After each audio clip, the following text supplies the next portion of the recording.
So I bought a Honda, well, technically an Acura, but close enough. The Mustang is, obviously, if you saw the last video, giving me a bit of trouble. While I had originally planned to just fix it and keep dailying that, tracking your daily is not really the easiest or brightest idea. So this kind of solves that problem by giving me a daily driver that I don't really have to worry too much about. It was a relatively cheap car. I paid about $3 grand for it. It's kind of high miles, but it's not a bad little car. I apologize for the dirtiness. It is extremely dirty. It's been raining a lot here, and it's parked under a tree because the garage is full of Mustang. Anyway, a little bit about the car. It's a base RSX, not a Type S, so it's not that fast. It's got about 160 horsepower, at least when it was new.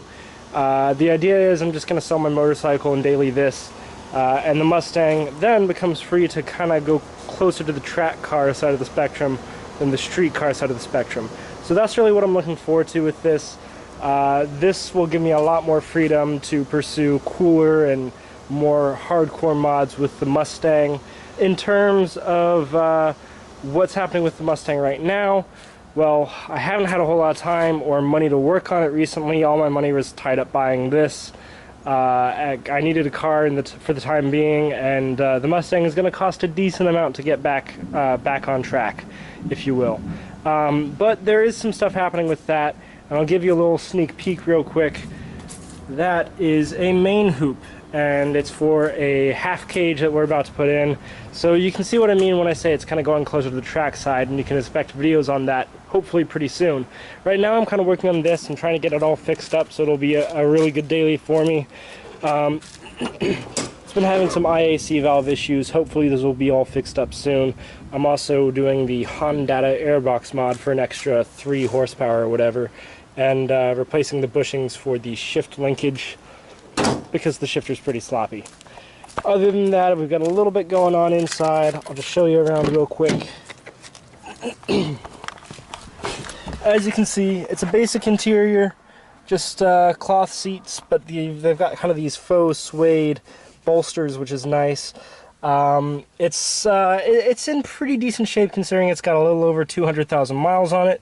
The steering wheel's seen better days, but not too bad. I put a head unit in it. I got this thing on Amazon for like 60 bucks, so that's pretty good. I also got a little adapter plate for it so it won't look so crappy, but I haven't put it on yet. And a little Delrin shift knob because the stock shift knob felt like crap. So there's that. I really like the car though. It's a fun little daily driver. I think it's aged quite well. Not necessarily this particular one, but the RSX in general. I've actually kind of always wanted one. My first car was an Acura TL, a 1996 Acura TL, so it's kind of going back to my roots in a way. But it's a clever little car. It's got some little storage here, glove box, lots of little pockets in the doors. No center console, which is annoying, but whatever. And the seats fold down to give you a pretty generous amount of space in the back. Rear seat space isn't great, but I rarely have rear seat passengers anyway, so I don't really care.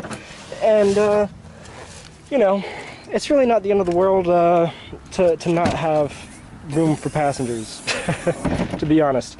But it's got enough room for a fair amount of stuff with the seats folded down. I had to replace the air shocks on this hatch here. But yeah, all in all, it's a pretty decent looking car. It's in decent shape. A few little issues, as I mentioned, the IAC valve, which I'm currently cleaning and probably rebuilding. And then this panel here is rusted to hell. The car's from Missouri, so I cut down on some of the rust to see if it was just surface rust and I could be painting over it, hopefully, but no, it was pretty deep rust. I was able to poke through it with a screwdriver in multiple places, and a really big hole there too, so not very good. I got a new panel. It's in the garage right now. I just need to put it on. Other than that though, it runs and drives pretty well. It gets great gas mileage. It's a 5-speed, which is fun. Yeah, so not a bad little car to get me from A to B while the Mustang kind of moves closer to track territory. Anyway, don't forget to like and subscribe. Let me know what you think in the comments down below, and thanks for watching.